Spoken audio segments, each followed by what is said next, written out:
desarrolla, salvo funciones y cometidos críticos y esenciales para los cuales la regla es la prestación presencial.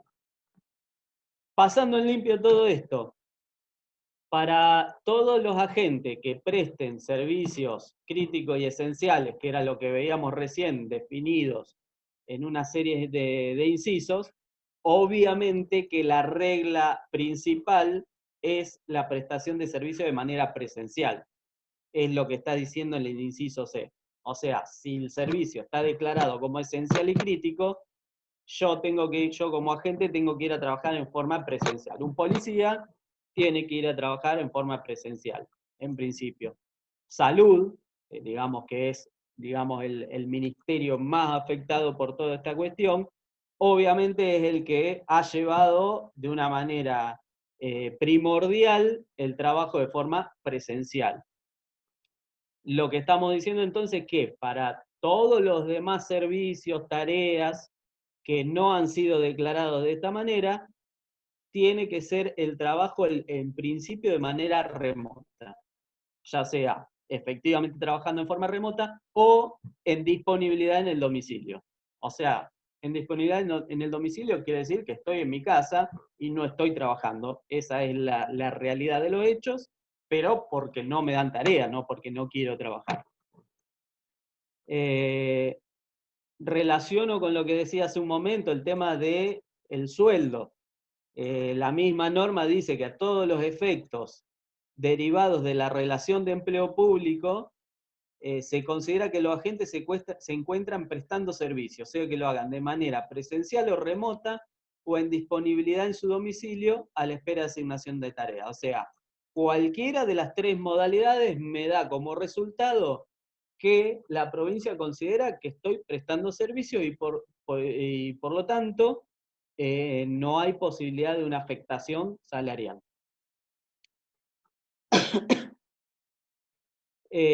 Hubo un primer momento, por eso les decía que esto fue a partir del 1 de abril que se estableció la modalidad, claramente la modalidad esta de prestación de servicio de manera remota, donde directamente, recordemos que esto se inicia el 20 de marzo. El 20 de marzo, es el 19 de marzo, el Gobierno Nacional declara el aislamiento social preventivo y obligatorio y aplicable a partir de las 0 horas del 20 de marzo. O sea que a partir del 20 de marzo los empleados públicos de la provincia que no tenían una obligación de prestar servicio en forma presencial no concurrieron a trabajar.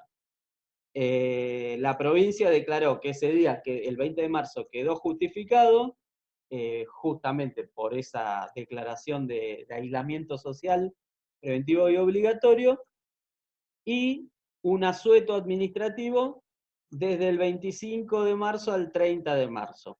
¿Sí? ¿Se entiende? Y a partir del 1 de abril, esto que estuvimos hablando.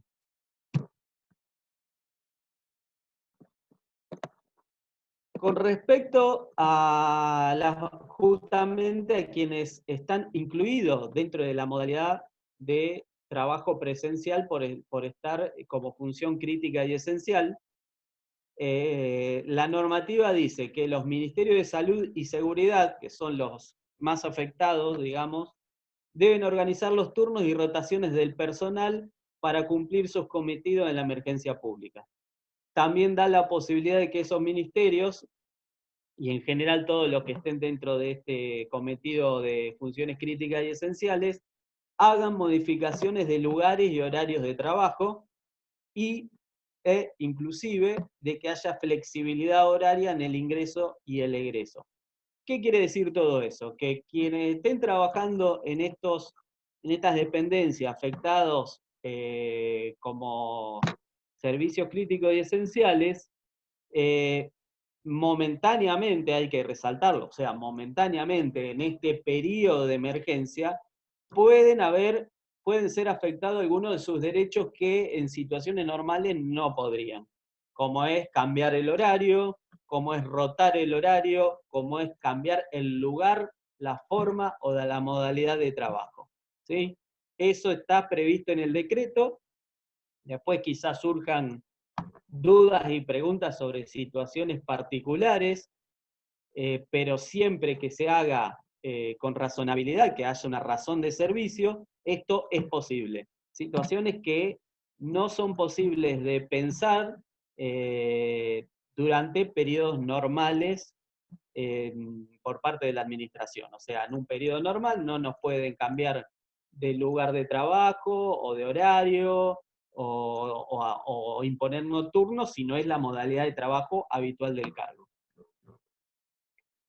Y relacionado con esto, en un momento se dictó el decreto 277, que lo vemos acá, donde habla de la libre disponibilidad funcional, o sea, profundiza estas facultades del Estado dentro de un estado, de una situación de emergencia, y dispone que todo el personal de la administración central, ahí hace todo el detalle, organismos descentralizados, entes autárquicos e instituciones de la seguridad social, empresas y sociedad del Estado. O sea, estamos hablando de toda la administración pública, todo lo que se llama el poder ejecutivo. Que todo ese personal puede ser afectado a tareas propias de la emergencia. Esa afectación puede ser dispuesta por la autoridad de la cual depende la gente, o sea, el ministerio que corresponda, a simple requerimiento del Ministerio de Salud o autoridad competente para tareas específicas de la emergencia. ¿Sí? ¿Qué quiere decir esto? Que es posible que un agente de cualquier ministerio, de cualquier dependencia, de cualquier empresa o sociedad del Estado, aún aquellos ministerios o dependencias que en principio no prestan servicio en forma presencial, pueden ser afectados a prestar servicio en forma presencial a tareas específicas, recordemos esto y aclarémoslo, a tareas específicas y relacionadas directamente con la emergencia sanitaria. Y otra cosa principal es que por un periodo determinado, que es mientras dure esta situación. Después volverá a su cargo. Es una afectación transitoria que de ningún modo puede convertirse en definitiva. Pasamos al tema de las licencias. ¿Sí? Estuvimos viendo entonces las modalidades de prestación de trabajo durante este tiempo de pandemia. El tema de las licencias es un segundo tema que también en muchos lugares ha generado dudas. Nosotros dividimos entre licencias ordinarias entre comillas, porque, bueno, la gran mayoría nos manejamos con el decreto de licencias, franquicias y justificaciones que está regulado en el 1919/89, ¿no es cierto? Ese decreto, ese régimen de licencias, está dividido entre licencias ordinarias y extraordinarias. Cuando nosotros acá ponemos licencias ordinarias, nos estamos refiriendo a las licencias habituales que están en ese régimen de licencia y que incluye en este caso a todas las licencias que estén clasificadas como ordinarias, extraordinarias, franquicias, etc. O sea, todo el régimen de licencia ordinario, por decirlo de alguna manera, o habitual, que pueden usufructuar los agentes públicos. Respecto a estas licencias, el principio general es que todas las licencias previstas en este decreto, en este régimen, o el régimen de licencia aplicable, porque hay ciertos sectores que tienen otro régimen, continúa vigente durante el aislamiento social preventivo obligatorio. O sea, una licencia por enfermedad, yo, si soy un agente que tengo que concurrir presencialmente a prestar servicios, puedo solicitarla. No está de ninguna manera suspendida todas las licencias del régimen del reglamento de licencias. O sea, yo soy un empleado de salud, tengo un problema de salud, me puedo solicitar una licencia como he hecho en cualquier momento de mi carrera. O atención de familiar enfermo. Saquemos por un momento todo lo que signifique estar contagiado o tener síntomas de COVID. Esa sería otra licencia especial, digamos, enfermedades comunes. Entonces, todo el régimen sigue vigente aclaran los decretos que quienes tengan otorgado licencia por enfermedad y no la renueven, una vez agotada, permanecen en su domicilio en disponibilidad al aguardo del otorgamiento de tareas. Lo relacionamos con lo que decíamos antes. Obviamente, salvo que estemos ante un caso de una persona que tiene que ir a concurrir presencialmente a prestar servicios, en tal caso, agotada la licencia, va a prestar servicios. ¿Cuáles serían las excepciones que sí marca la reglamentación? Para quienes desempeñen funciones críticas y esenciales, como vimos al principio, las licencias anuales ordinarias sí pueden ser suspendidas, su otorgamiento, pueden ser dejadas sin efectos, aquellas que ya habían sido otorgadas con anticipación, pueden decirle no, ahora no la podés utilizar, y las autoridades competentes pueden decidir la continuidad o interrupción de su goce, según las necesidades del servicio, y en su caso definir la modalidad de la prestación. O sea, puede cortarla, puede decirle usarla más adelante, etc. Otra licencia que sí expresamente está prevista en la normativa dictada en este contexto de emergencia son los compensatorios. Entonces lo que dice es que todo compensatorio que tenga uno, digamos, generado a favor, o sea, lo que se llama las horas ya realizadas, o incluso el personal que esté asistiendo y tenga que trabajar más tiempo de su horario habitual y por lo tanto genere horas a favor durante este tiempo, no va a poder utilizar ese compensatorio hasta que no esté superada la emergencia sanitaria, ¿sí? Eso está claro en la reglamentación. Después tenemos el caso de las franquicias. Dentro de las franquicias surgen muchas dudas respecto a las que se llaman causas particulares. El artículo 64, inciso A del decreto 1919/89, que abarca tanto las ausencias, las 6 ausencias que tenemos por año, una por mes, como las tardanzas, que son lo que llamamos las 3 horas mensuales. Bueno, respecto a esto, si bien la normativa no dice específicamente algo, entiendo que puede ser para quienes tengan tareas relacionadas con servicios críticos y esenciales, que pueden ser suspendidas, que pueden ser, siempre hablando de criterios de razonabilidad.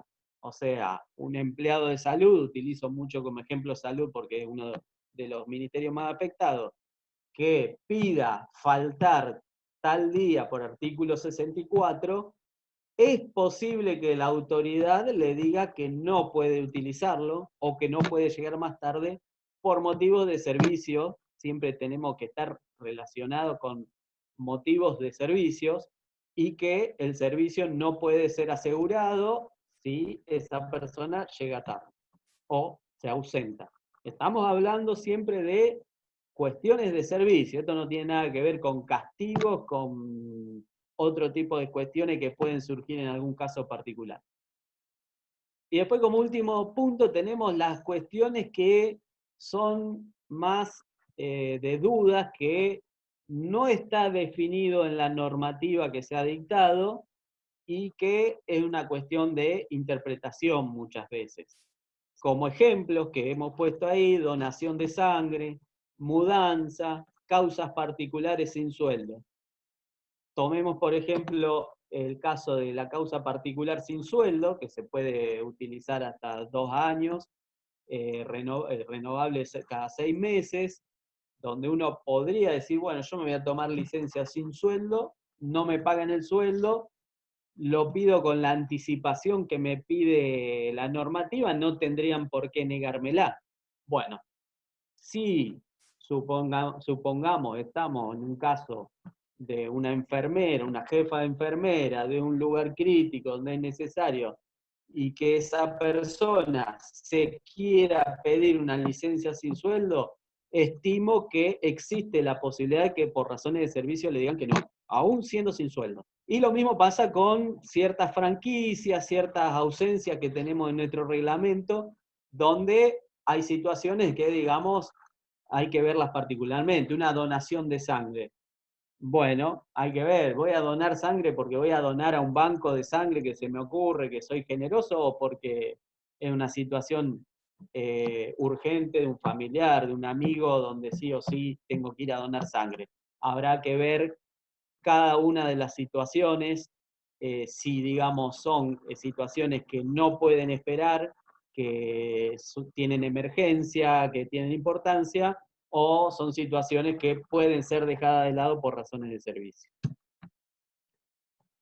Después pasamos justamente al otro rubro de licencias. Son todas las licencias especiales vigentes a raíz de la emergencia sanitaria. La primera es la licencia preventiva con goce de haberes que dictó el decreto 259 de 2020, o sea, ya antes incluso de que se declare el aislamiento social preventivo y obligatorio. Ya ahí en aquel momento, para todos estos casos que vemos acá, se preveía una licencia preventiva, que era no solo para protección de la gente si lo necesitaba, sino obviamente para una protección colectiva de todos los trabajadores y de la población general, porque eran los casos que se denominaban sospechosos, que presentaban algún tipo de síntoma o de situación que podía llevar a pensar que estuviera infectado de COVID-19. Aún si no presentara síntomas. O sea, tenemos el ejemplo de contacto estrecho con personas comprendidas en los incisos A y B, o sea, quienes contacto estrecho con alguien que sí ya haya sido diagnosticado con el COVID-19, ya tiene otorgada una licencia especial preventiva. Y ahí vemos en el inciso E, que muchas veces han surgido dudas, todos los otros agentes considerados grupos de riesgo. Diabéticos, quienes tienen EPOC, insuficiencia cardíaca, etcétera, etcétera. Toda esa serie de patologías y las embarazadas tienen otorgada una licencia especial preventiva, obviamente acompañando el certificado médico que da cuenta de esta condición y de la imposibilidad de prestar servicios sin riesgo de contagio. O sea, no quiere decir que uno esté en una situación realmente de enfermedad que no pueda ir. Son licencias preventivas donde el problema sería es que si esa persona que tiene un problema de salud previo se contagia con COVID-19, puede correr peligro su vida directamente. Han surgido preguntas de si otro tipo de patologías que no están incluidas en esta que menciona el inciso E, podrían estar incluidas como licencia preventiva. Bueno, no lo dice el decreto, en principio no, pero siempre es posible presentar un certificado médico donde el médico deje constancia que cuál es la patología y que esa patología lleva un riesgo en caso de contagio de COVID-19. Obviamente, en última instancia, si no, estará la posibilidad de pedir una licencia médica. ¿A quién incluye esta licencia que estamos hablando preventiva? Bueno, esta licencia aclara el decreto que incluye a todas y todos las y los trabajadores provinciales, incluidos quienes presten servicio de forma continua bajo figuras que no supongan relación de dependencia laboral. Vemos en varios decretos que han salido en este momento, en esta situación, que no es algo habitual que expresamente incluya a ciertos empleados, que son agentes, pero que en realidad están contratados con locaciones de servicio, o sea que no son de planta permanente.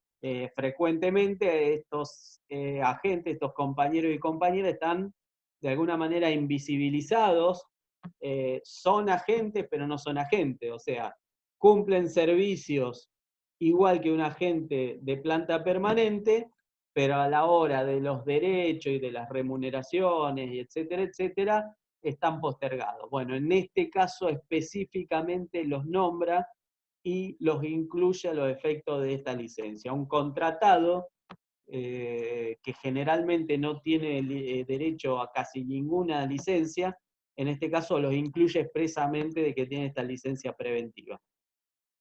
¿Hasta cuándo dura esta licencia preventiva? Hasta que no haya riesgo de contagio, según lo determine fehacientemente la autoridad sanitaria. O sea que uno tiene que, para reintegrarse, en el caso que debe reintegrarse, presentar un certificado médico donde diga que ya no hay riesgo de contagio. Pasamos a la segunda licencia especial, que es la licencia para todas las personas mayores de 60 años. Artículo 15 del decreto 259. Directamente todos los mayores de 60 años tienen otorgada de por sí, por el solo hecho de tener esa edad, ya de por sí es grupo de riesgo. Entonces queda suspendida la obligación del deber de asistencia sin necesidad de cumplir con los trámites previstos. O sea, cuando veíamos en los casos anteriores, grupo de riesgo por tener determinada patología, haber estado en el exterior, haber estado en contacto estrecho con alguien ya contagiado, todo eso obviamente debían presentar todas las certificaciones o declaraciones juradas para pedir esa licencia preventiva. Acá el mayor de 60 años, directamente por el hecho de tener la edad, no tiene que hacer ningún trámite y ya queda suspendida su obligación de asistencia al lugar de trabajo. Dos aclaraciones respecto de esto. Para el personal escolar, exclusivamente estamos hablando para el personal escolar, o sea, quienes se desempeñan en escuelas, porque esto salió por una resolución del Ministerio de Educación, esta licencia se encuadra dentro de lo que se llama licencia no prevista en la reglamentación. Es un detalle, digamos, cómo queda encuadrada en un artículo 2 para los agentes de la administración pública, y queda encuadrada de esa manera y no hay que hacer ningún otro trámite. Y vamos a lo más importante de esta licencia, para el sector salud. Entonces, resaltamos que para todos los agentes de la administración pública provincial mayores de 60 años, no hay deber de asistencia al lugar de trabajo. Están exceptuados hasta que termine la emergencia sanitaria y lo determine el Poder Ejecutivo Provincial. Pero el sector salud tiene una excepción. Expresamente, el mismo artículo dice que quedan excluidos de la suspensión del deber de asistencia. O sea, si están excluidos de la suspensión del deber de asistencia, es que tienen deber de asistir a trabajar, excepto que a su vez sean grupo de riesgo. ¿Qué estamos diciendo? Una persona que tiene más de 60 años y trabaja en salud, tiene que ir a trabajar como el resto de todos los agentes de salud porque fue declarado un servicio esencial, salvo que, por otro lado, tenga una patología específica o alguna de las situaciones que lo incorporan dentro del grupo de riesgo. ¿Sí? Y aclara también más tarde el decreto 264 que puede excluirse de la dispensa a la obligación de prestar servicios a los agentes mayores de 60 años que desempeñen funciones de carácter esencial a criterio de los responsables de cada organismo, repartición o dependencia, salvo que esté dentro de los factores de riesgo, y siempre que no puedan realizar trabajo domiciliario. O sea, vemos nuevamente que en otro decreto, aparte del 259, el 264, vuelve a resaltar que el personal de salud, en los casos en que se considere, a pesar de ser mayor de 60 años, que está en lugares que tiene que ir a trabajar, tiene que concurrir. Siempre dejando a salvo que no tenga algún tipo de problema que lo incluya dentro de los factores de riesgo. Una tercera licencia que podemos catalogar dentro de estas licencias especiales de emergencia sanitaria es la licencia extraordinaria por cuidado de estudiante en edad escolar para nivel inicial o primario. Esto salió del decreto 264 y dice que es mientras dure la suspensión de clases presenciales para el o la progenitor o progenitora o persona adulta responsable a cargo cuya presencia en el hogar resulte indispensable para su cuidado, pudiendo acogerse un solo progenitor, trabajador provincial por el hogar. ¿Qué quiere decir? Que primero que es mientras dure la suspensión de clases presenciales. Mientras esté suspendida las clases, el padre o la madre tiene la posibilidad de solicitar estas licencias. O sea que puede ser que en algún momento haya un reintegro en general al trabajo en la administración pública provincial, pero mientras no haya un reintegro de los estudiantes a las escuelas, el trabajador que tenga un hijo en edad escolar inicial o primaria va a continuar con esta licencia. Aclaremos que es nivel inicial o primario, porque primero no lo decía la norma y después lo aclaró. No se puede sacar esta licencia para hijo en edad escolar de nivel secundario. Acá hay un par de anotaciones. ¿Por qué las pusimos ahí? Porque hemos tenido mucho problema con el sector salud, que en algunos lugares, en algunos efectores, sostenían que esta licencia no era aplicable al sector salud. Bueno, esto no es así. Esta licencia es aplicable al sector salud. O sea, ya hablamos recién cuál es la excepción que hay desde el punto de vista normativo para el sector salud, los mayores de 60 años. Esa es la diferenciación específica que da la normativa para el sector salud. Los mayores de 60 años que no trabajan en salud no tienen obligación de asistir.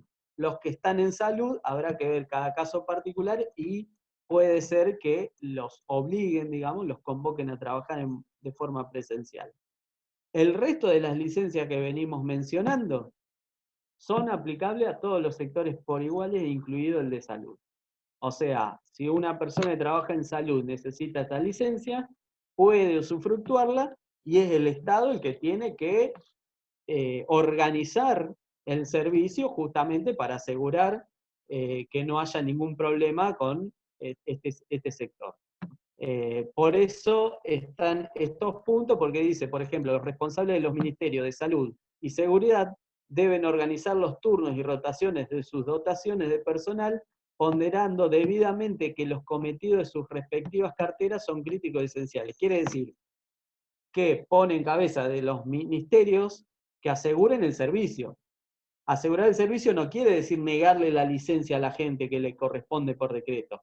Quiere decir, organícense o rotando a la gente o con turnos o convocando a más gente o como sea, pero es una responsabilidad del ministerio que corresponda para que el servicio se cumpla porque es crítico y esencial.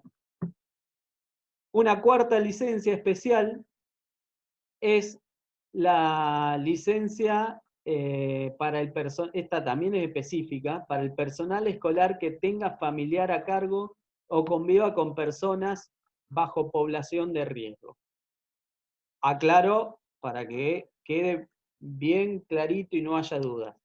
Esta es una licencia solamente para personal escolar, o sea, para quienes trabajen en establecimientos escolares de la provincia, porque también salió con una resolución del Ministerio de Educación, la 152/2020, o sea que mal podría una resolución del Ministerio de Educación otorgarle una licencia a agentes de otras dependencias o ministerios.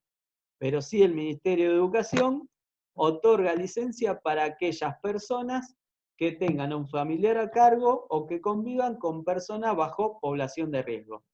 ¿Cuál es población de riesgo? Nos remitimos a lo que vimos la otra vez, que tengan patologías previas que la pongan en esa situación.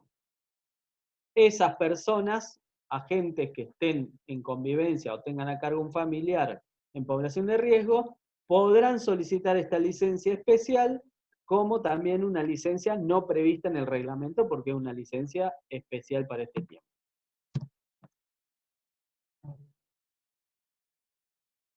Para culminar con el tema de las licencias y las enfermedades, vemos el tema de la enfermedad profesional.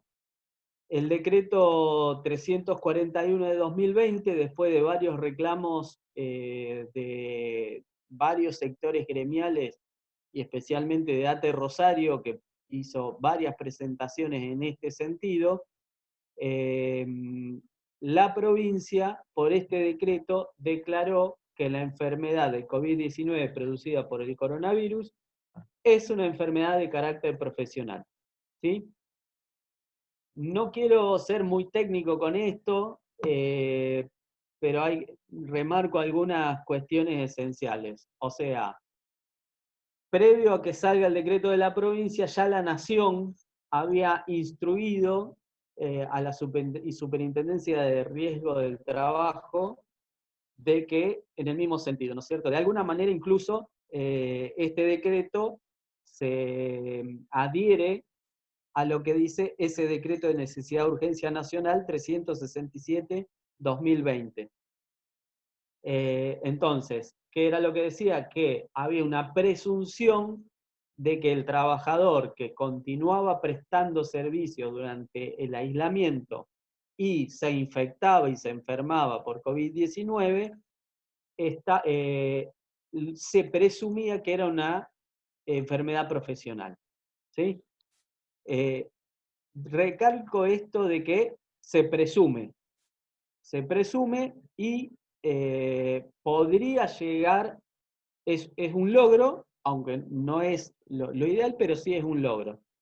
Porque, digamos, en este caso la provincia, en el caso de Nación, para los trabajadores privados, la RT que corresponde, podrían demostrar que ese contagio no fue, digamos, por el hecho de estar yendo a trabajar. Lo cual es difícil, porque es difícil determinar en qué momento exacto uno se contagia. Entonces, que uno presuponga, haya una presunción de que el trabajador que está yendo a trabajar y se enferma por COVID-19 es una enfermedad profesional, ya es una gran ventaja porque es difícil de demostrar para la RT que eso no fue así. O sea, la única forma de demostrarlo es demostrar que en el periodo en el que se contagió, en realidad no estaba trabajando. Entonces, por eso están estas aclaraciones que dice que las ART no pueden rechazar la cobertura de las contingencias y otorgarán en forma inmediata las prestaciones de la ley de riesgo de trabajo, o sea, atención médica, recuperación, etcétera, etcétera. Pero dice que la determinación definitiva quedará a cargo de la Comisión Médica Central.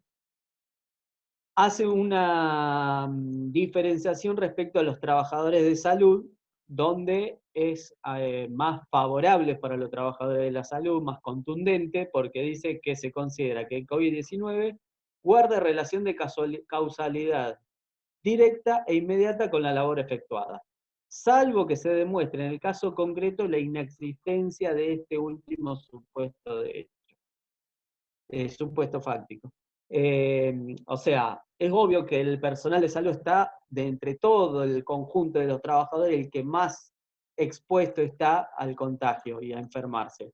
Por eso los trabajadores de salud se presume directamente que el contagio es en el lugar de trabajo y como consecuencia de su trabajo, salvo que se pueda demostrar que esto no fue así en forma contundente.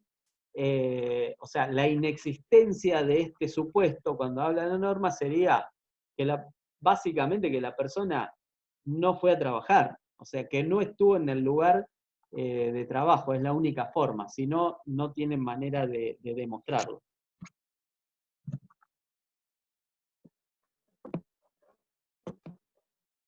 Bueno, pasamos a un tema muy controvertido, que en el medio de la pandemia salió este decreto 337-2020.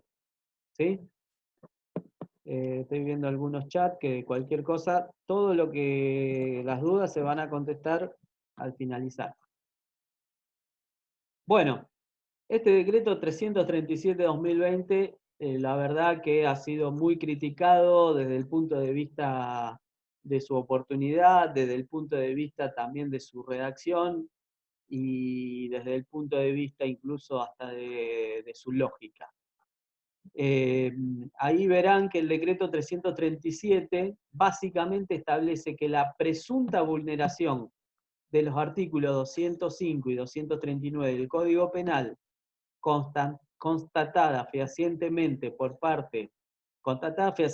ahí iría otra coma, por parte del personal del Estado provincial, o sea, que el Estado provincial haya vulnerado estos artículos, será considerada infracción a los deberes propios del cargo a los fines disciplinarios correspondientes. Abajo tienen qué son esos dos artículos del Código Penal, que son, digamos, básicamente violar el aislamiento social, o sea, la medida de una autoridad, o la desobediencia, lo que se llama, o resistencia o desobediencia a la autoridad. Esos son los artículos que está citando. Ahora, cuando hacemos un análisis de lo que dice el decreto, lo primero que vemos es que hay una contradicción en la norma, porque dice que cuando haya una presunta vulneración del Código Penal, ¿no es cierto?, constatada fehacientemente, va a haber un reproche disciplinario, o sea, vamos a tener un problema disciplinario. Entonces, hay una contradicción ya en la norma porque habla de que hay una presunta violación del Código Penal, pero constatada fehacientemente. Esto es, como decir, el agua seca. Es contradictorio en sí mismo, porque lo presunto es hipotético, supuesto. Si hay una presunción, es algo que puede ser o no. Y lo fehaciente es indiscutible e indudable, o sea, todo lo contrario. Entonces, cuando la norma me dice que ante el caso de una presunta vulneración del Código Penal que fue constatada fehacientemente, voy a tener un reproche disciplinario, está siendo contradictorio. Si me lo constataron fehacientemente, es porque ya dejó de ser presunto. Y si es presunto, entonces ya no hay aún una constatación fehaciente, ¿no es cierto? Relacionado con esto, tenemos que remarcar la presunción de inocencia. ¿Qué es la presunción de inocencia que tantas veces se escucha por todos lados?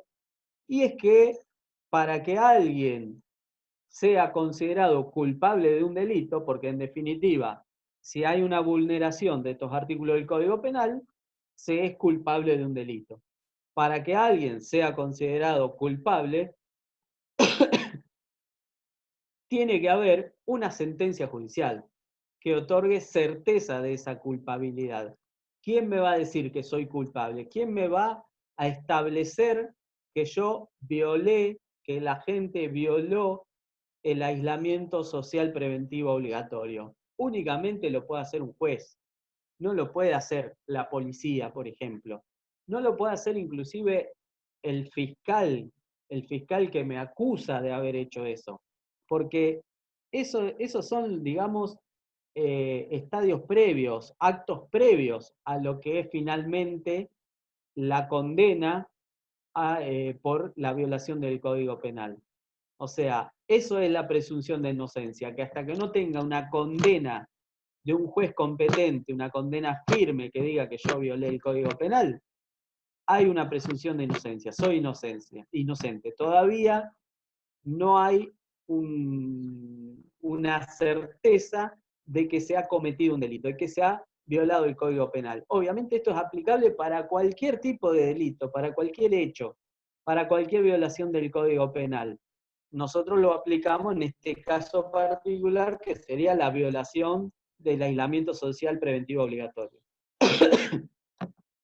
Como conclusión, que es lo que ya les estaba diciendo ahora, sostenemos que la actuación previa, la actuación policial, la actuación judicial incluso, del fiscal competente, referida a una supuesta violación del ASPO, solo puede dar inicio en todo caso a una investigación disciplinaria. Está bien, si tuve un problema y me acusan de haber violado el aislamiento y la administración toma conocimiento de eso, podrá iniciar la investigación, un sumario. Un sumario en todas las charlas presenciales que con mucho hemos tenido, siempre recalcamos que un sumario, por más que en una situación no agradable, no deja de ser una investigación, no es la sanción en sí. Entonces, solamente hasta ese momento solo puede dar lugar a una investigación. Una sanción por parte de la administración solo resultará posible cuando existe una certeza. O sea, cuando exista certeza de que hubo una violación del Código Penal. Y eso se puede dar cuando hay una sentencia judicial firme. Nunca una presunción, como parece decir este decreto, en alguna parte y más allá de que se contradiga, puede ser considerada una infracción que provoque una sanción disciplinaria administrativa, porque eso viola la Constitución Nacional y los tratados internacionales de derechos humanos.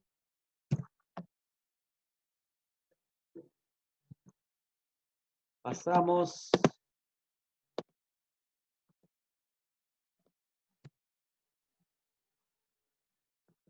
Un momentito. Procedimiento administrativo. Este era otro de los puntos que habíamos visto al inicio que íbamos a tocar, que es cómo incide todo este grupo de normas respecto al procedimiento administrativo en general. Bueno, a partir del 20 de marzo, que fue el primer día que se inició el aislamiento, quedaron suspendidos todos los términos de los procedimientos administrativos. O sea, no están corriendo ninguno de los plazos de los procedimientos administrativos en la administración pública. Mientras dure el aislamiento y hasta tanto se establezca lo contrario por acto expreso del Poder Ejecutivo, dice la norma, o sea, por otro decreto, reanudándose de su cómputo a partir del primer día hábil posterior al dictado de este decreto. O sea que, tanto para presentar recursos, tanto para resolver recursos, todo lo que sea procedimiento administrativo, está el plazo suspendido. Es como si no es como, es así, desde el 20 de marzo en adelante y hasta que el Poder Ejecutivo dicte otro decreto diciendo que se reanudan los términos, está todo suspendido y no corren los plazos. Estamos hablando siempre de plazo de procedimiento administrativo. Relacionado con esto, todo lo que son los expedientes escritos y actuaciones que están, digamos, dando vuelta en la administración pública, en la burocracia habitual, quedan reservados. O sea, quedan sin movimiento. Lo que vaya ingresando queda en la mesa de entrada y salida de cada repartición hasta que se reanuden los términos, salvo 3 excepciones que marca el decreto, que son cuando se invoquen derechos de naturaleza alimentaria o vinculados de modo directo a la vida y salud de las personas. Entonces, ahí, por ejemplo, cuestiones salariales podrían entrar en esta excepción y debería tramitarse, suponer un reclamo por falta de cobro de salario, debería la administración tramitarlo igualmente, porque está afectando derechos de naturaleza alimentaria. O cuestiones de cobertura de IAPOS, por ejemplo, o cualquier cuestión que afecte la vida, la salud o lo alimentario en el sentido amplio, o sea, el ingreso de la gente o del ciudadano en general, podrían entrar en estas excepciones. Otra excepción son las actuaciones que sean calificadas como muy urgentes por la autoridad competente y que incluya todas las actuaciones de por sí relacionadas con la emergencia sanitaria por el coronavirus. Yéndonos de lo que es el empleo, la relación de empleo público, imagínense que todas las actuaciones, todos los expedientes relacionados con compra de insumos, con toda la cuestión de equipamiento, etcétera, etcétera, o seguridad para justamente cubrir todas las necesidades de la pandemia, obviamente que van a tramitar y no van a quedar detenidas. Y el último inciso es cualquier actuación expediente que suponga que ingresen recursos al Estado. Obviamente el Estado trata de no quedarse sin recursos. Salvo estas excepciones que obviamente después en cada caso particular hay que ver si podemos encajarlas a nuestro reclamo o nuestra petición en alguna de estas excepciones, todo lo demás va a quedar paralizado. Obviamente, a lo que se refiere a empleo público, a los derechos de los empleados públicos, lo más frecuente es que podamos canalizarlo a través del inciso A como excepción si es que necesitamos hacer algún reclamo. El último tema es el protocolo de prevención general. O sea, a través del decreto 341, la provincia sacó un protocolo de prevención general donde establece una serie de pautas a los efectos de prevenir, obviamente, el contagio del COVID-19. Pautas que deben cumplirse, como ven ahí, en toda la administración pública. Administración central, dependiente del Poder Ejecutivo. Esto implica a todos los ministerios y secretarías de Estado, los organismos descentralizados, entes autárquicos, instituciones de la seguridad social como caja de jubilaciones, empresas y sociedades del Estado. O sea, todos estos términos están hablando de que es toda la administración pública de la provincia. Bueno, como dice, el objeto es velar por la salud e integridad psicofísica del personal mediante la implementación de ciertas medidas preventivas y recomendaciones de la Organización Mundial de Salud y de la Superintendencia de Riesgo de Trabajo. Específicamente, este protocolo da ciertas pautas que deben cumplirse en toda la administración, en todas las dependencias, sin perjuicio de aclarar al final que cada dependencia podrá adaptar el protocolo de acuerdo a sus necesidades. Obviamente, este protocolo es, digamos, un protocolo de mínima, o sea, consideramos que las diferentes dependencias podrán adaptarlo, pero siempre, digamos, adaptando en todo caso mayores precauciones y mayores recaudos, pero no por debajo de este protocolo. O sea, esto es lo mínimo que se debe respetar. O sea, esto de que al final del propio decreto diga que cada dependencia adaptará el protocolo a sus propias necesidades, a su propia dinámica, no quiere decir que pueda bajar los estándares de este protocolo, sino que esto es lo mínimo.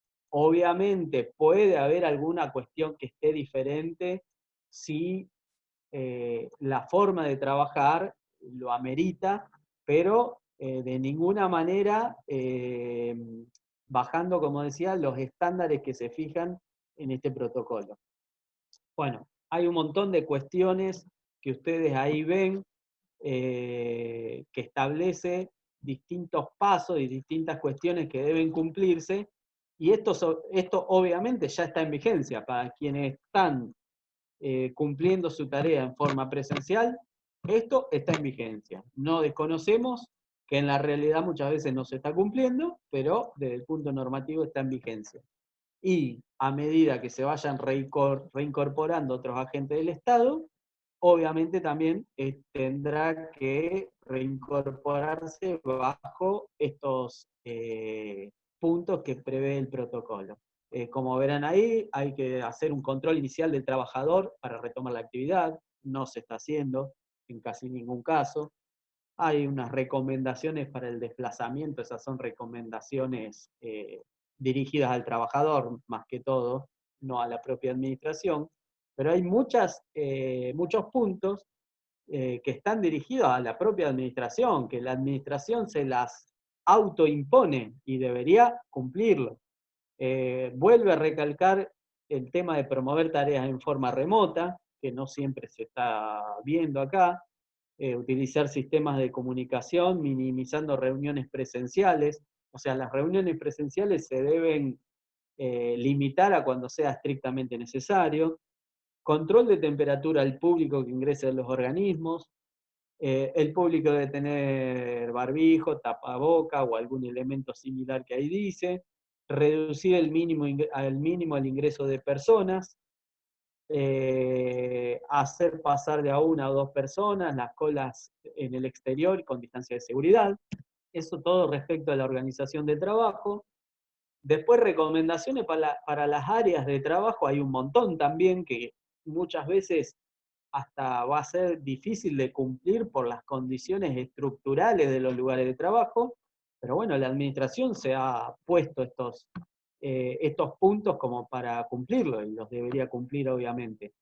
Ventilación permanente, minimizar el uso de papel para el trabajo, esto es importantísimo, que les decía que hay que ver si es posible cumplirlo en muchos lugares de trabajo. Redistribuir áreas de trabajo para que la distancia entre puestos sea de al menos de 2 metros. En las mesas de entrada, bueno, obviamente evitar el amontonamiento y marcar las distancias de seguridad. Todo lo que ven acá, proveer de dispenser de soluciones de alcohólicas por oficina y de ser posible uno por trabajador. Esto en muchos lugares no se está viendo. Mantener sanitarios provistos con elementos de higiene necesarios, asistir de uno a la vez. Después viene una serie de recomendaciones de higiene y desinfección, que ahí lo verán también, no vamos a alargarlo, lo pueden ver, pero que también el tema de la limpieza y la higiene diaria, que en algunos sectores, imagínense que es un problema en tiempos normales, obviamente es un problema ahora, en este momento donde hay que extremar los recaudos de limpieza e higiene, y no siempre vemos que se está cumpliendo. Bueno, la desinfección, limpieza, etc. Habla también de los elementos de protección personal, ¿sí? Estoy leyendo un poco los chats. Que también varía según la actividad y la tarea que haga cada gente. Capacitación y concientización del personal. Hay un montón ahí también, ustedes los verán, de puntos que deben cumplirse, y que, bueno, esperemos que se cumplan en forma inmediata, porque todavía hay muchos sectores que no lo están cumpliendo.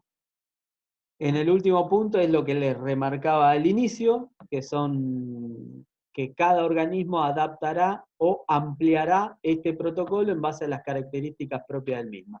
Resalto que lo que está en este protocolo, a nuestro criterio, son pautas mínimas y que se pueden ampliar, pero que no pueden bajarse esas pautas por sobre este protocolo.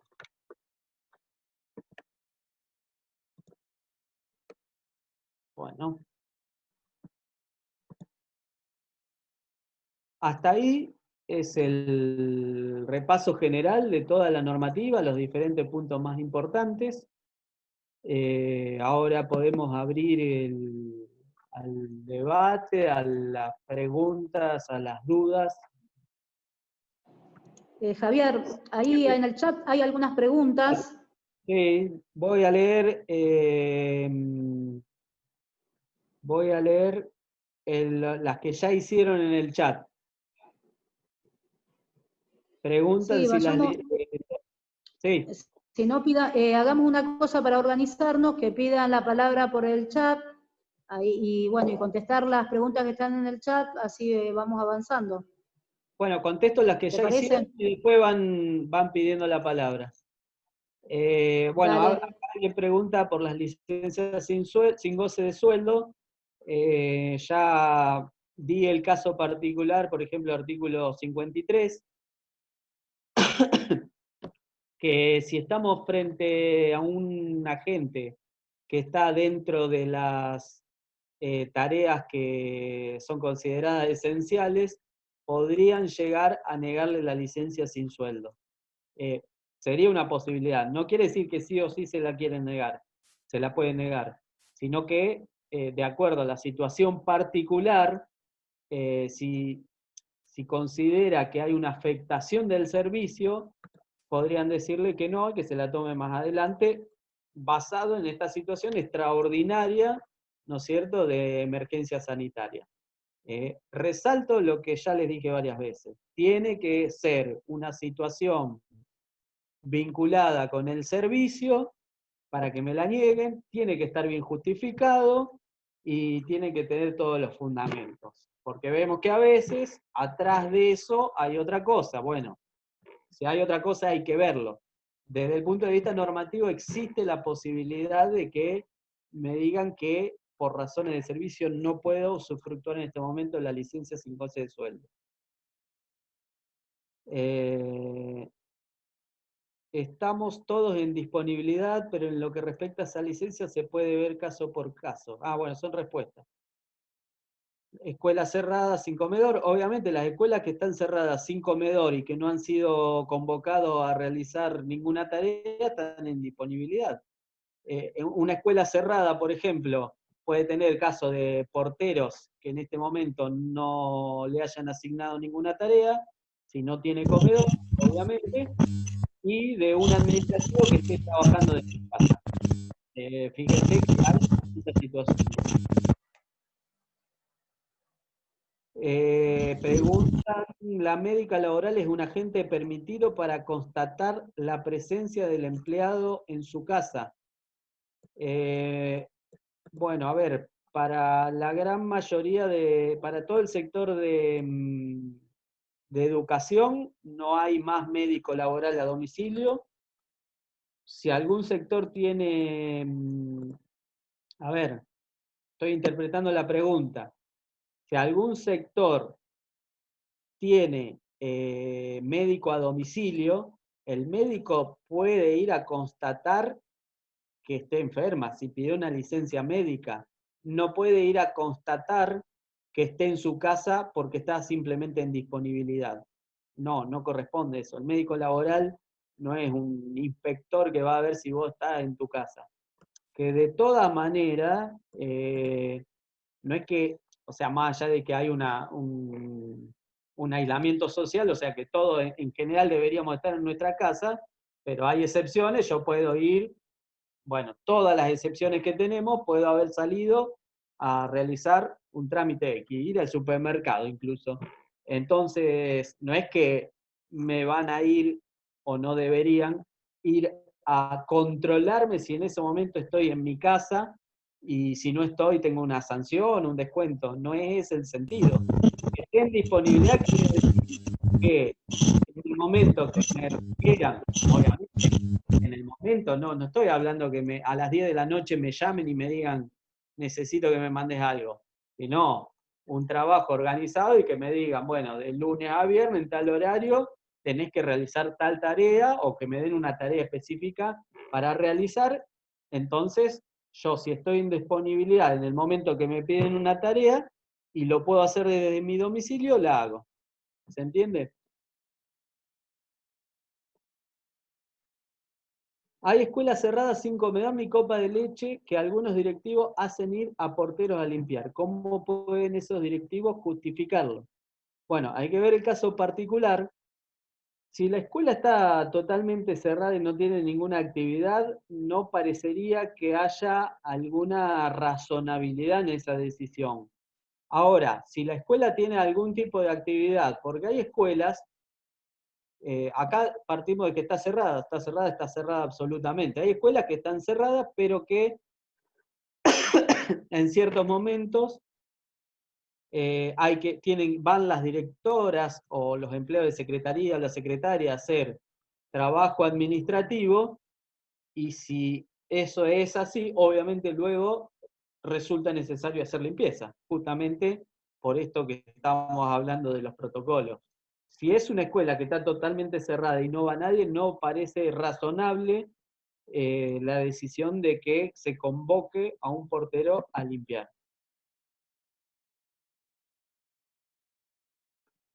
El personal que está exento a trabajar y de riesgo, ¿pueden utilizar el horario para caminar?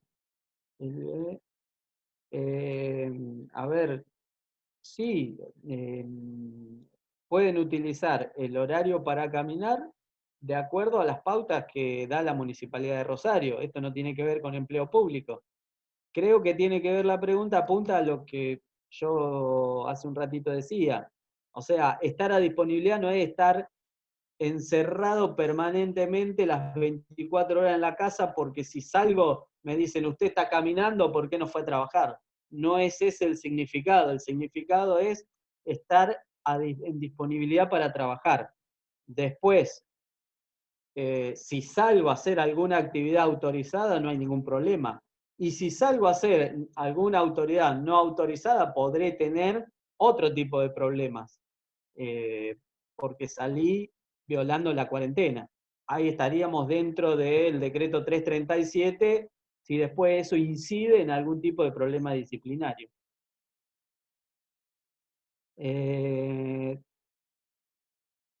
Hola, buenas tardes. Yo tengo una consulta en relación a las embarazadas y la licencia por COVID. ¿Desde qué semana de gestación corresponde? No, la norma, una buena pregunta. La norma no habla desde qué semana de gestación.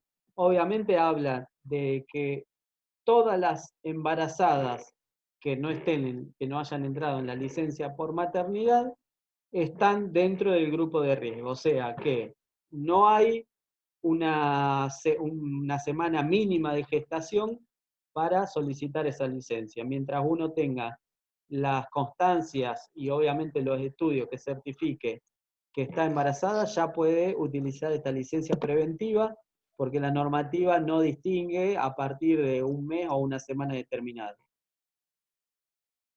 Habría que difundir el protocolo de salud o publicarlo. Bueno, está en la página de ATE Rosario.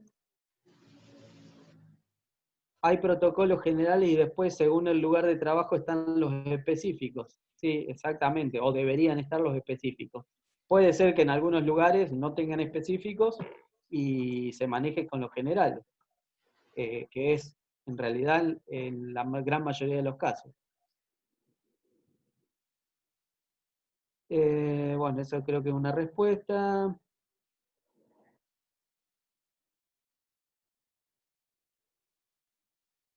Bueno, respecto a hay alguien que me habla de los municipales, nos vienen a controlar.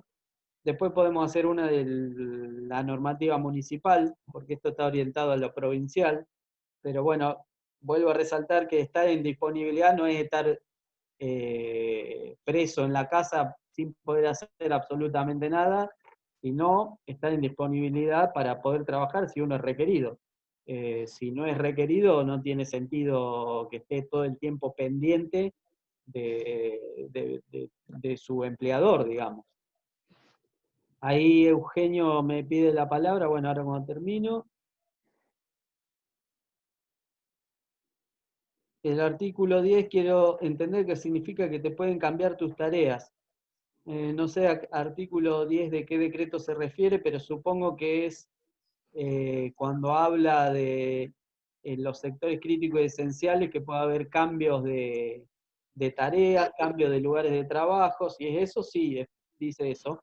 Se pueden cambiar de lugar de trabajo, de tareas, siempre resaltando que tiene que ser una medida razonable, que no tiene que haber un abuso y que el fundamento de la medida tiene que ser razones de servicio, no porque se me ocurre, por ejemplo.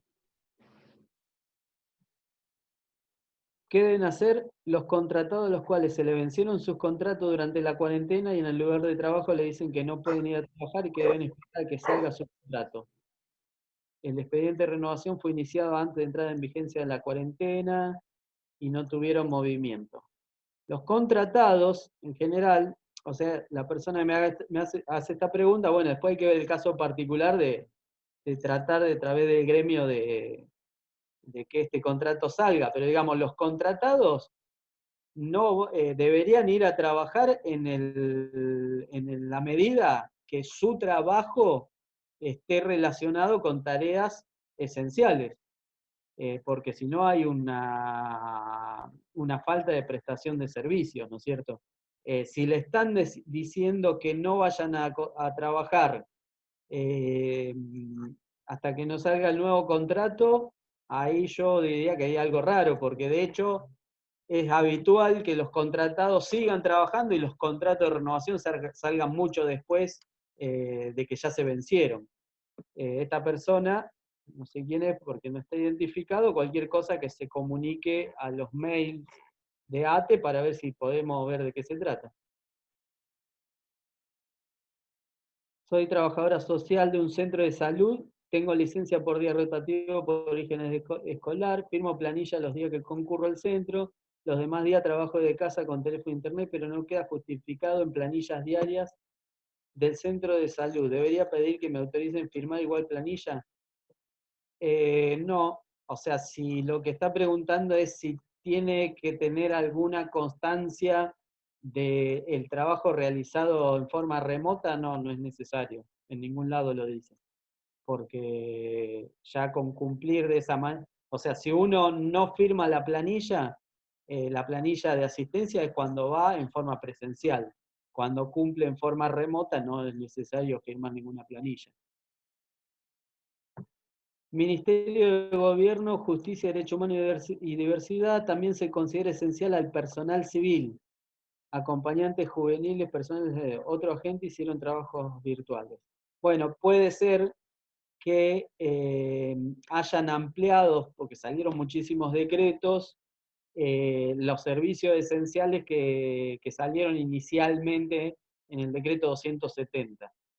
Si está declarado así, bueno, entra en un caso más de los que está como servicio esencial y crítico.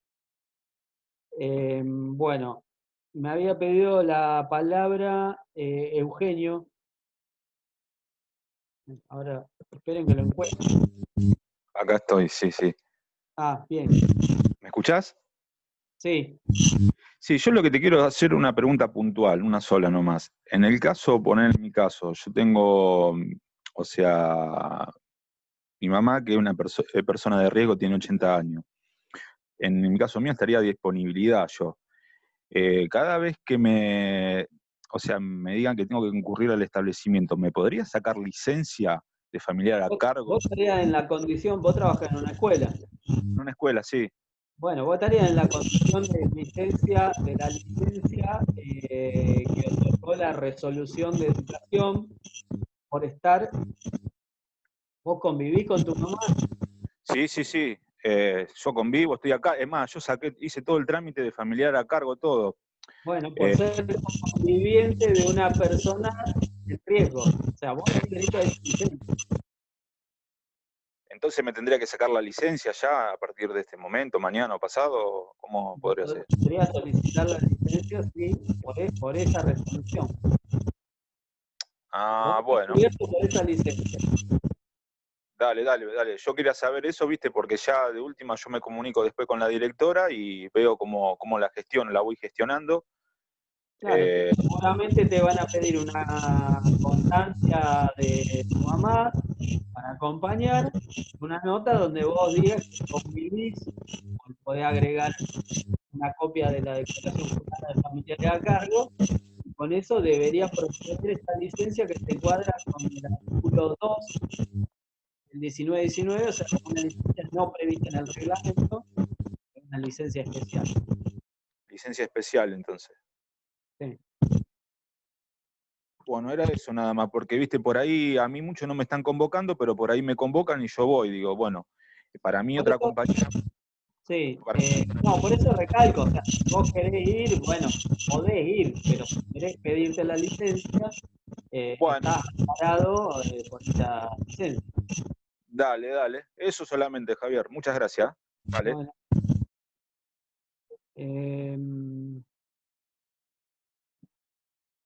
estoy leyendo. Gabriela. En mi escuela se reincorporaron hoy los porteros a poner la escuela en condiciones. La escuela está cerrada. Concurre una vez al mes la directora a cargar las licencias. ¿Corresponde ir 3 veces a la semana a mantener la escuela limpia? No parecería razonable eso tampoco. Como decía hace un rato, Sí parece razonable que si va a trabajar la directora, la secretaria o quien sea en un momento determinado, después pida al personal asistente escolar que efectúe una limpieza. Estamos hablando que esto es justamente los efectos de prevenir cualquier tipo de contagio. Ahora, que haga ir 3 veces por semana, o sea, como una limpieza permanente, ordinaria o programada cuando la escuela no va nadie, no tiene razonabilidad. Yo creo que es algo para plantearlo. No sé si alguien más quiere hacer alguna consulta. Sí, yo puedo, Javier. Sí. Vos explicaste ya que para el personal de salud el cuidado de los chicos de edad escolar seguía vigente. Sí. Acá el argumento que dieron para que vuelvan era que primero dijeron que no estaba vigente más para el personal de salud, y después, bueno, que lo hiciera en un horario por fuera del horario escolar, que volvieran a laburar en otro horario. Un argumento así, al final muchos de los compañeros aceptaron. Pero, o sea, ahora el compañero que quiera pedir esa licencia, porque por este tema de la escuela, ¿la podrá pedir? Sí, siempre la puedo pedir y sigue con ese derecho, pero sé que en salud ha habido muchos problemas que no la otorgan, pero incluso algunos agentes que la han pedido por escrito no le contestan por escrito. Ahí te das cuenta que no hay muchos argumentos, porque si no, le contestarían por escrito diciéndole, no, de acuerdo al decreto tanto y tanto, usted no tiene derecho a esa licencia. Y lo que hacen es, lo llaman, le dicen, le acomodan los horarios quizá, o que vaya menos, pero no le contestan el pedido de licencia. Y el decreto está claro, no dice que salud está excluido. Por eso yo aclaré, salud tiene una situación particular respecto a los mayores de 60 años. Respecto a esa licencia, no hay una diferenciación del personal de salud. Cuando la normativa quiso diferenciar a cierto sector del resto respecto a una licencia, lo puso específicamente. Mayores de 60 años, sector salud, están en esta situación. Después, todo el resto de la normativa es aplicable igual al resto de la administración pública. Dale, gracias, amigo. Ahí Silvina Paradiso me está queriendo hacer está levantando la mano. La vi Sí. recién. Hola Javier, ¿qué tal? ¿Cómo estás? Mira, yo te quería preguntar porque yo a partir del 8 de marzo me había tomado vacaciones en el ministerio y había presentado el papel de licencia anual ordinaria y era hasta el 8 de abril. Resulta ser de que en la parte dice que me habían pasado ya toda la licencia y acá el decreto dice que estaban suspendidas las licencias anual ordinaria. O sea que por la cuarentena a mí igual me pasaron toda la licencia y me gasté la licencia anual ordinaria, siendo que supuestamente tendrían que haber cortado la licencia anual ordinaria y hecho pasar el decreto. Bien, lo entiendo. La Chibi me dijo de que no, porque no me lo cambió. ¿A vos te parece adecuado eso? A mí no me parece. Entiendo lo que me decís. La norma que vimos no contempla eso específicamente.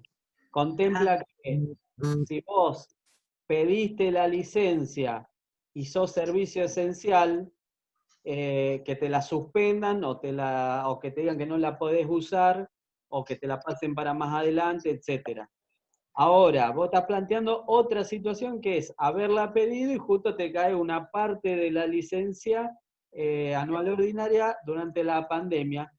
Sí. Yo creo que tenés la posibilidad de reclamarlo por el lado de la razonabilidad, de decir, la licencia anual es para uso y para usufructo, para uso y para disfrute del trabajador. Sí. Y por lo tanto, en esta situación excepcional, donde nadie la podía prever, pido que se me suspenda a partir del 19 de marzo porque yo no pude usufructuarla como corresponde. No puedo ni irme de viaje, ni disfrutar, ni ir a la esquina, ni nada. Y esa situación, de hecho, hace que la razón de ser de la licencia anual ordinaria no tenga ningún sentido. Me parece que en todo caso tendrías que plantearlo por escrito si es que en personal no te dan bolilla. O sea, no creo que sea un argumento razonable el simple hecho de ya está grabado. Se graba y listo. Bueno, no me dio al lugar, me dijo de que hizo la consulta a Santa Fe, pero dice que le dijeron que no. Que no, y yo le dije, porque yo tenía programado un viaje y yo el viaje no lo pude hacer, y entonces ahora supuestamente si yo prorrogo el viaje, también... Bueno, por eso te digo, en todo caso me parece que habría que plantearlo por escrito para que te contesten por escrito. Ah. Bueno, pero es razonable lo que yo digo entonces. Sí, te decía que sí. Bárbaro. Gracias. De nada. Miriam, sí. ¿Cómo estás? Bien. Buenas tardes a todos. Te hago una consulta. Yo estoy con licencia por DIPAR y en este momento me están pidiendo más estudios que los que me han pedido en todo el periodo de licencia. O sea que me estoy teniendo que trasladar a Rosario para cumplir con todo lo que ellos me piden. Y mi pregunta es la siguiente. Yo cumplí con todas las normas de aislamiento y con todo este desplazamiento que estoy teniendo, sinceramente me preocupa. ¿Me van a cubrir si yo me contagio? ¿Cómo les peleo esto? Porque me están exponiendo ellos, no Sí. yo. Seguro. Bueno, a ver, si vos, a pesar de estar con una licencia, sufrí un contagio por ir a hacerte un estudio médico, yo creo que, aunque es una situación particular, no es la habitual, deberían considerarlo una enfermedad profesional, porque justamente es en virtud de un pedido de tu empleador es que vos sufriste el contagio, ¿no es cierto? O sea, aunque estaríamos frente a un caso muy extraño de una enfermedad profesional sobre una enfermedad profesional o sobre un accidente de trabajo. Ya de hecho estás con un accidente de trabajo. Yo se los consulté por mail, aparte que soy mayor de 60 años, pero no tuve respuesta. Ellos no me respondieron a ese ítem. Varias consultas que les hice no me respondieron sobre eso. Bueno, igual estoy cumpliendo con lo que me están pidiendo. En este momento también siempre está la posibilidad de que si hay alguna restricción en la atención médica, no poder conseguir, bueno, el mail que te contesten o lo que sea, reenviárselo a ellos y decir, mira, todavía no me puedo hacer el estudio, me lo haré más adelante. Estamos viviendo en un momento, a ver, yo esto no lo dije, pero como verán, hay muchas cuestiones que son de interpretación. Estamos viviendo un momento inédito que no lo vivimos nunca en nuestra vida, o sea que hay muchas cuestiones que hay que interpretarlas de acuerdo al contexto justamente de excepcionalidad que vivimos. O sea, que te pidan ir al médico y estudios médicos en una situación normal es lo más normal del mundo. Ahora, que te piden estudios médicos cuando vos tenés que estar aislada y cuando sos paciente de riesgo y cuando no vivís en Rosario por lo que me decís, ya tenés ciertos argumentos como para decirle, bueno, esperá, te lo voy a llevar cuando el contexto me lo permita y mi salud no esté en riesgo. Claro, lo hablé porque no es solo mi caso, hay varias que están con licencia y no viven en Rosario, y bueno, es todo un tema tener que trasladarse. Sí, seguro, sobre seguro. todo en este momento, y con el paro de colectivo, bueno, se nos complica cumplir. Bueno, por eso te digo que siempre está la posibilidad de mandarle al mail los argumentos, las cuestiones por las cuales uno no puede cumplir con lo que ellos le piden. Sí, sí. Bueno, gracias, Javier. Nada. Gracias. No sé si alguien... Hola. Sí. Yo estaba levantando la mano. Mira, yo quería hacer una preguntita con respecto al decreto de Nación, digamos, que impide los despidos, digamos. Yo quería saber cómo eso impacta en la provincia con respecto a los contratados. O sea, si se produce un amparo de los contratos o, digamos, eso depende, digamos, de otras cuestiones. Bien, te explico. Los decretos de necesidad de urgencia que sacó el gobierno nacional respecto a la prohibición de despidos no son aplicables a los empleados públicos de la provincia. En general, todo lo que sea empleo público provincial solamente puede ser regulado por la provincia. O sea, todas las normas que nosotros vemos o leemos referido a empleo en general, que saca el Ministerio, o por decreto nacional, o el Ministerio de Trabajo de la Nación, son aplicables a los empleos privados, porque sí el Ministerio de Trabajo de la Nación puede regular el empleo privado, o en este caso el Poder Ejecutivo Nacional puede establecer excepcionalmente una prohibición de despido, pero no son aplicables a los empleados provinciales. Así te lo contesto sin dudas. Eso es para los empleados privados y en todo caso, a su vez, la jefatura de gabinete de la Nación ha sacado una serie de normas para los empleados nacionales. Pero son dos, digamos, estamentos que no se mezclan. La Nación no podría regular nunca sobre empleo público provincial.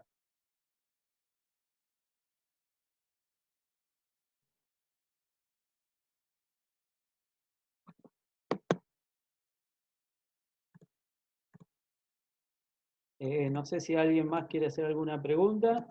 Javier, ¿te puedo hacer una pregunta? Buenas tardes. Sí. ¿Cómo andás? Ah, Vivi, ¿qué haces? Bien. ¿Cómo va? Javi, Bien. 2 preguntas. Fíjate después tu teléfono porque te mandé una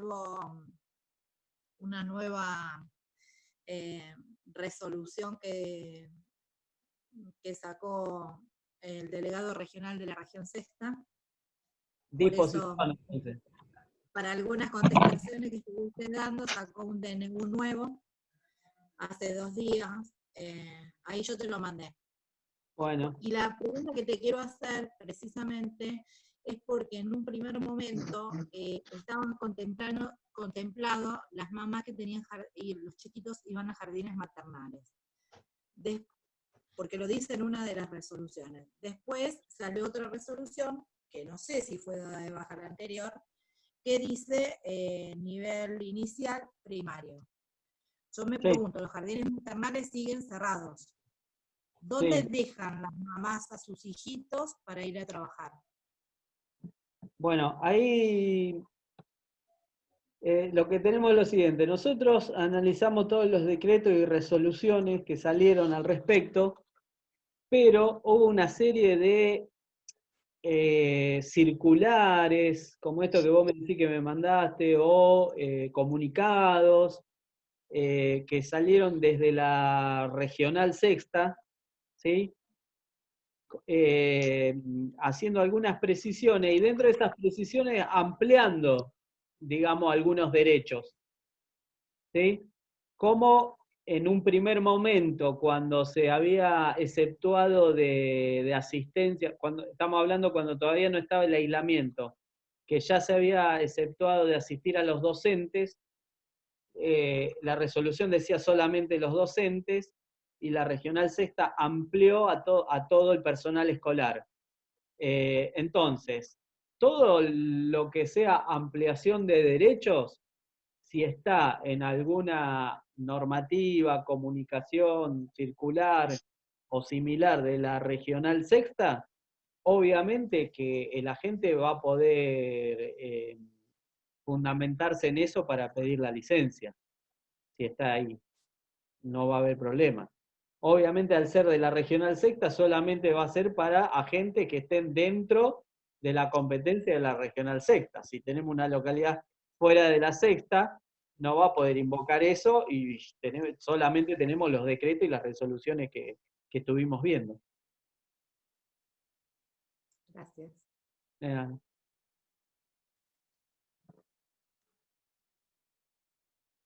Eh, ¿Alguien más?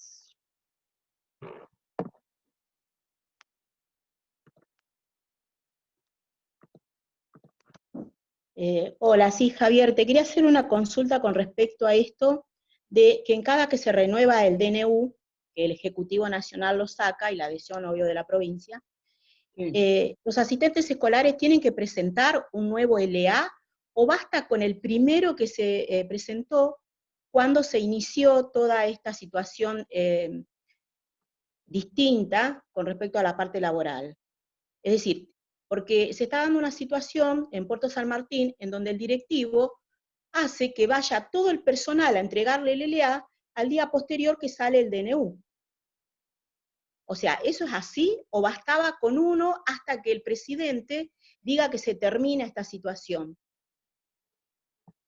Hay que ver por qué es la licencia. Si son licencias de estas especiales que se mantienen mientras dure el aislamiento social preventivo obligatorio, no es necesario. No es necesario presentar un LA cada vez que se va.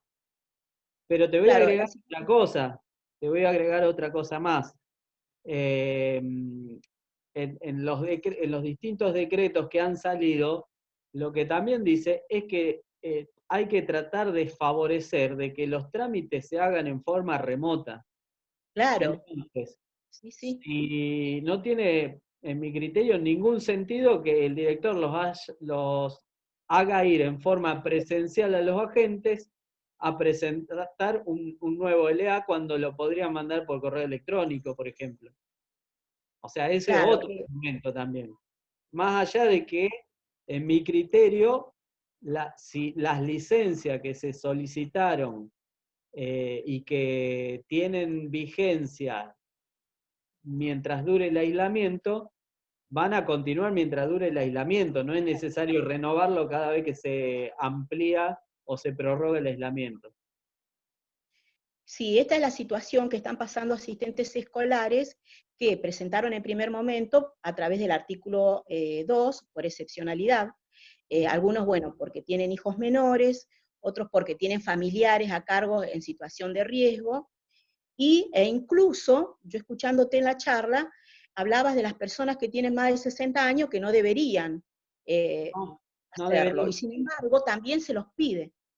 Por Bueno, eso era la pregunta. no, Bien. ahí no se está actuando de acuerdo a lo que dice la normativa. Y ya te digo, en todo caso hasta sería muy sencillo mandarlo por correo electrónico porque está habilitado de que inclusive, digamos, no solo que es una posibilidad, sino que la normativa dice que hay que tratar de que la mayor cantidad de trámites se hagan de forma no presencial. Bien. Y otra situación, bueno, con estos mismos agentes que están exceptuados, que igual los convocan cada 15 días, o sea, esto de ir, ¿pueden ir otros? O sea, ¿puede buscar reemplazantes para esta situación? ¿O tienen que ir los titulares que ya vienen exceptuados con estas otras medidas previas? Para, por ejemplo, la limpieza, porque estoy hablando de una escuela en donde ahora se está entregando cada 15 días bolsones de alimentos, pero se estuvo cocinando hará 10 días atrás, y convocan a los porteros que vayan una vez por semana. Sí. Lógico, durante el día o durante la semana que se entregan, bien, pero los hace ir semanalmente. Y, Sí. por ejemplo, la entrega de bolsones se hace cada 15 días. Y convoca, como te decía, al mismo personal, que ya viene exceptuado. ¿Pero qué? ¿Tiene varios asistentes escolares y convoca uno solo? No, convoca a todos, o sea, al personal de comedores, que bueno, ya vienen afectados, sí o sí, por una cuestión de esencialidad, Sí. pero también a los porteros. Y acá vienen que hay muchos porteros que tienen hijos menores de edad y que venían exceptuados por adhesión al artículo 2, o bueno, a las cuestiones de tener hijos menores, como te decía, Sí. Ese portero no tiene por qué ir, está con licencia. Claro, pero por O sea, eso, para ese portero está con licencia, no está ni siquiera en disponibilidad. Ese portero que tiene hijo en edad escolar está con licencia. bien, o sea que podría ponerle reemplazantes para la necesidad de limpiar el recinto si lo considerara necesario, ¿no es cierto? Si no tuviera ningún personal, porque están con algún tipo de licencia todos, tendría que llamar al reemplazante y que vaya el reemplazante. Claro, no directamente al personal. Bien, bueno, Ese era esa. personal está con licencia, o sea, la licencia por hijo en edad escolar es una licencia. Está. Bueno, gracias. De nada. Y otra cuestión es esto, porque bueno, la escuché a Miriam porque estamos en la misma situación por licencia por accidente laboral, que sí, tenemos que mandar mail al DIPAR, pero resulta que se está dando la situación que como ellos están trabajando en horario reducido y también en cantidad de días durante la semana, están rebotando los mails. E incluso por ahí se agotan los tiempos de licencia y ellos no responden. Entonces ahí nos estamos viendo también con esto. ¿Qué pasa si quedamos descubiertos en algunos días? Eso corre, o sea, la comunicación del DIPAR es directamente con el ministerio con respecto a la renovación de la licencia. A ver, el hecho de que trabajen menos días o horario reducido no debería ser un motivo por el cual te rebote un mail. Será otro motivo, o sea, lo tendrán lleno, no sé. Pero Claro. digamos, un mail llega independientemente de que estén trabajando o no. La DIPAR, cuando acuerda la licencia, directamente lo graba en el sistema. Y no siempre se informa a la gente, porque por ejemplo, Sí, no, en este contexto a veces ni contestan y está grabado. Quizá a lo mejor es ver si en la escuela o la secretaria te lo puede ver en el SAR si está trabajando en domicilio. Es lo más práctico. A veces ni te alcanzan a contestar y está cargada la licencia. Igual hay demás, obviamente. Bueno, sí, listo, era esa mi inquietud. Gracias, Javier. Uy, ¿qué toqué? Un dibujito.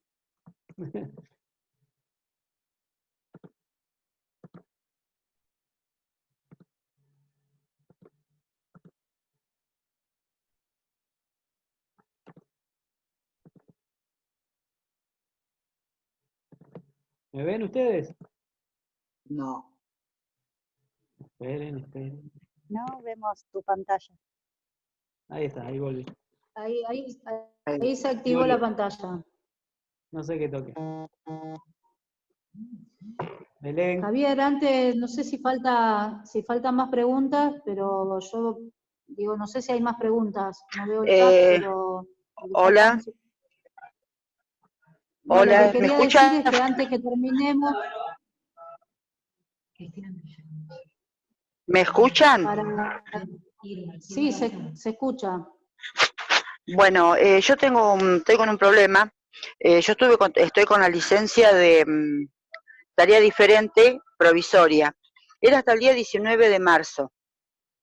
Yo anteriormente, en febrero, los primeros días de marzo, yo fui al ministerio y entre el 4 y el 6 de marzo, no me acuerdo bien la fecha, me dijeron que me lo pasaban automáticamente hasta el 31 de marzo. ¿Qué pasa? Tenía que haber ido antes del 31, pero con todo esto no pude ir porque se cerró todo. Me dice la directora, me informa después que la licencia mía se termina el día 19 de marzo. No podían cargar la licencia de la reemplazante. Hablan con la supervisora, no me dijeron quién es la supervisora, y me hace volver a tomar licencia con mi traumatólogo. Me hacen tomar la licencia desde el día 20 de marzo hasta el 19 de abril, del 20 de abril al 19 de mayo, el doctor me lo hizo. Después, a partir del 20 de mayo, me deja la licencia abierta hasta que el ministerio resuelva mi situación. ¿Qué pasaría con eso? A mí me rebotaron las licencias, porque a mí no me acuerdo bien en este momento, no saqué captura de pantalla de lo que me decían. Yo lo mandé a la licencia.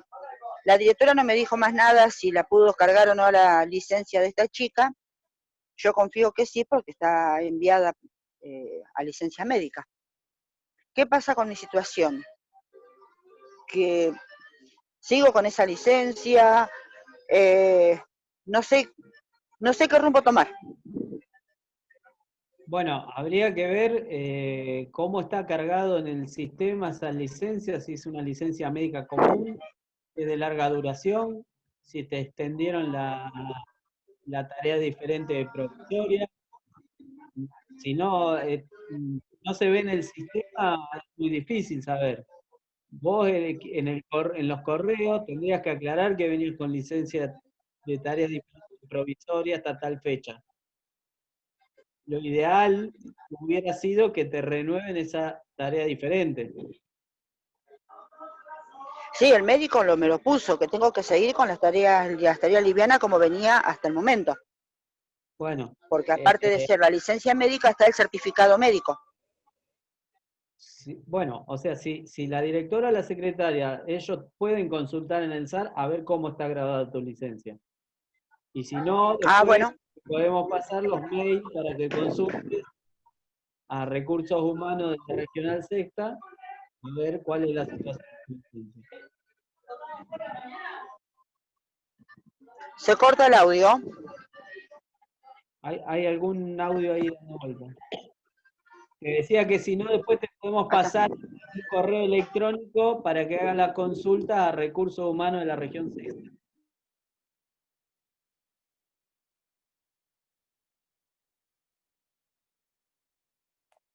Bueno, no sé si hay alguna otra pregunta. ¿Yo te puedo hacer una pregunta? Sí. Sí, ¿qué tal? Yo soy Juan Carlos. Vos sabés que estoy algo parecido como esta señora. Yo tenía tareas diferentes hasta abril. Se cortó en abril, creo que era el 20 de abril más o menos, estaba en plena cuarentena. Me llaman de la escuela diciendo de que yo que tenía que reintegrarme. Y a mi reemplazante no le puede encargar la licencia porque dice que ya se terminó mi licencia por tareas diferentes. ¿Yo tendría que hacer algún trámite para que le paguen a mi reemplazante? ¿Pero que tenía una tarea diferente provisoria? Tenía tareas diferentes provisorias que se vencieron en abril, en plena cuarentena. Sí. Creo que el 18 de abril. Y bueno, la secretaria me dice que no la puede cargar a mi reemplazante. ¿Qué tengo que hacer yo? Y no, porque a partir de ahí vos tendrías que haber solicitado que te renueven la tarea diferente, porque no, obviamente no te iban a poder definir si pasaba a definitiva o no. Entonces tendrías que haber renovado la licencia. Sí, pero si estaba todo, no había ningún trámite, no había forma de comunicarse con ellos. Están todos de licencia. No, las licencias médicas se tramitaron en todo este tiempo siempre por correo electrónico. Ah, yo tenía que haber mandado un correo, yo no mandé ningún correo. Claro, tendrías que haber mandado un correo. En todo caso, fíjate, o después pedilo al gremio, los correos electrónicos para tramitar licencias médicas y explicar tu situación. Ajá, buenísimo. Vos estabas con tareas diferentes transitorias y que esperabas que te digan a ver cómo seguía tu situación y por eso no hiciste más nada. Ajá. Porque entonces tengo que esperar. Obviamente al no tener grabado nada a partir de abril, no van a poder cargar el reemplazante. Ajá, buenísimo. Entonces tengo que comunicarme con el gremio y mandar un mail explicando mi situación. Tienes que consultar a través del mail del Recurso Humano de la Regional Sexta. Muy bien, gracias. No, por favor. Javier, sí. Discúlpame, Irma de vuelta. Yo a eso lo hice todo anteriormente. Planteé mi situación antes del 19 de marzo, no, miento, antes del 25, 26 de marzo yo ya planteé mi situación. A mí se me terminó la licencia, se me terminaba la tarea transitoria. Sí, tengo todos los correos yo grabados. Yo te entendí, por eso te decía que te consultes en todo caso por mail a ver si está todo bien grabado. Ah, está. Escúchame, yo te quería hacer otra pregunta. Vos le contestaste por un familiar a cargo por la mamá. ¿Esto también es aplicable para un nieto? Si está a tu La cargo, compañera, si está, si el está nieto de... a cargo de la Sí, gente, ¿es conviviente? Sí. sí, sí es conviviente. La criatura es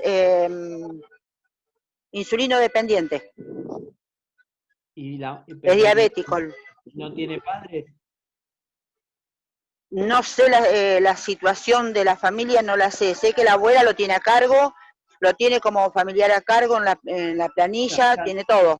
Si lo tiene a cargo, por algún motivo, lo podría pedir. Te pregunto porque, digamos, si vive la abuela con los padres y el nieto, por ese solo hecho, no es que está a cargo porque tiene los padres, pero si por algún motivo el nieto está a cargo directamente de la abuela, sí podría. Sí, sí, sé que lo tiene a cargo. Eso sí sé que lo tiene a cargo. Bueno, Bien. entonces eso le iba a preguntar. Sí, sí, está. Sí. ¿Puedo Está. preguntar algo? Bueno. Sí, sí, Erika. Hola Javier, buenas tardes. Buenas tardes. Te quiero hacer una consulta de tipo legal. Sí. ¿Cuáles son las medidas que se podrían tomar con cualquier personal de salud que no cumpla o no respete el protocolo de bioseguridad? Dígase, no use barbijo en el ámbito de salud, no mantenga la distancia, concurra al lugar cuando no debe o si no está trabajando y demás. Bueno, todas esas situaciones son irregularidades en el cumplimiento de su función, ¿no es cierto? O sea, perfectamente esa situación se puede denunciar ante el propio sector donde trabaja para que investigue sus actos, sus conductas, y en todo caso, ¿Se lo podría sancionar? obviamente, si se corroboran todas, si se pueden demostrar todas esas conductas, son conductas que obviamente están transgrediendo los deberes que tienen como personal de salud. Y ¿A más quién deberíamos, o sea, obviamente. deberíamos recurrir a, por ejemplo, a la oficina de personal, directamente a la dirección de una institución? ¿Quién sería? A la dirección del efector que corresponde. Toma, Juan. Perfecto. Muchas gracias, Javier. No, de nada. Sí, Alejandra. Sí, Javier, ¿qué haces? ¿Cómo ¿Y qué estás? si, por ejemplo, en el caso en que la institución no respete esas normas? Bueno. Por ejemplo, mi caso, somos 3 personas trabajando en un lugar donde una sola persona podría hacer el trabajo y el lugar tiene no menos de 2 metros cuadrados. Bueno, esas situaciones yo creo que hay que encuadrarlas gremialmente, ¿no es cierto? Claro, porque por ejemplo, el caso, ponerle de los médicos, ellos se turnan, por ejemplo, va uno y al otro día va el otro, pero en el caso de enfermería, específicamente, que yo soy enfermera, no Sí. pasa eso. O sea, a veces hay 6, 7 enfermeros sin ningún paciente, pero bueno, nadie se puede tomar un día, nadie se puede tomar nada. No, bueno, pero digamos, si no se cumple, más allá de que no haya pacientes, si no se cumplen con las medidas de prevención que estuvimos viendo, es una situación muy seria, porque esas medidas y más en ámbitos de salud se tienen que cumplir. Entonces yo lo que te diría es que lo encuadre gremialmente a través del gremio para que haga una presentación. Ya, listo. Bueno, ya Javier, estamos... te hago una pregunta antes de que cierres. Bueno, Silvia. ¿Cómo te va? Escúchame, nada que ver con todo esto. ¿Qué hay de cierto que salieron los escalafones para titularización? No, no tengo ni idea. No sé nada. Porque están ¿Querés te averiguo y te digo? Dale, porque están subiendo en todos los grupos y no tengo nada cierto del gremio. Sí, que entran en vigencia a partir del 1 de junio, dice. Bueno, La averiguamos info. y después te aviso. Dale, Javier, gracias. ¿Qué tal? Buenas tardes. ¿Te puedo hacer una consulta, Javier? Sí. Discúlpame que me conecté tarde. Te quiero hacer una consulta. En el colegio, medidas de seguridad, ¿qué es lo que te tiene que ofrecer o qué es lo que se ofrece del ministerio? Porque mi directivo me dijo que ellas entregan guantes y nos proporcionaron alcohol en gel. Los que barbijos llevamos nosotros. Lo que le pregunté especialmente fue por la máscara. ¿Se entrega o no se entrega? Soy asistente escolar. ¿La máscara facial te referís? Exactamente, porque en mi caso, el tema de entregar bolsones es un tema de que estás entregando a más de 100 personas y es algo muy directo. La máscara, el barbijo te cubre hasta acá y te quedan los ojos al aire libre. Entonces, El protocolo justamente, si lo viste, dice que en general hay que usar barbijo y máscara cuando haya una exposición directa a la atención al público, y que sería tu caso. claro. Entonces, bueno. Yo se lo consulté a mi directivo me dijo lo que te acabo de comentar. Bueno, mostrarle el protocolo. Perfecto. El protocolo donde está claro que dice que cuando hay una exposición directa, una atención al público, aparte del barbijo, es necesario la máscara facial. Claro, claro. Más que nada por mis compañeros, porque en mi caso yo ya lo tengo, me lo compré, pero por ahí, viste, uno tiene también que pensar en el otro porque somos un grupo y me gustaba saber. Te agradezco tu tiempo. Bueno, no sé si hay alguna... Bueno, ahí está. Javier, ya, digamos, por la hora, y hay muchos compañeros que ya salieron, entonces, digo que habilitemos las cámaras para hacer una foto, no sé si está Carlos, para hacer la foto antes que nos vayamos, y que, bueno, que no quede acá, te agradecemos. Gracias por el tiempo. La participación, a todas las compañeras y compañeros. Vamos, por si quedaron algunas dudas, vamos a repetirlo más adelante, así se pueden sumar más compañeros. Compañeras, participaron más de 56 compañeras y compañeros, así que bueno, ahora quedamos 36. Por eso cerramos acá, y ahí yo puse en el chat el correo de la asesoría jurídica, como si quieren hacer quedó algo pendiente o alguna consulta, que la puedan canalizar por ese medio. Así que, bueno, habilitamos las cámaras, así sacamos una foto y cerramos. Bueno. Espéreme un segundito.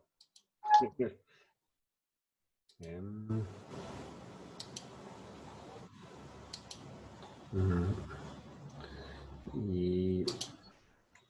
listo. Listo, fotografiadas y fotografiados. No. Bueno, no sé. Chao, gracias. No, hasta luego. Javier. Chao. Nos vemos. Gracias por el tiempo. Gracias. Chao, hasta la próxima. Saludos. Javi, fíjate que te mandé una consulta por privado después. Bueno. Es algo de la DIPAR, por favor, fíjate. Vale. Chau a todos y a todas, muy buena la videoconferencia. Muy buena. Muy buena charla, hasta luego. Chao a todos. Chao, hasta luego. Chao, Clarísimo, gracias Javi.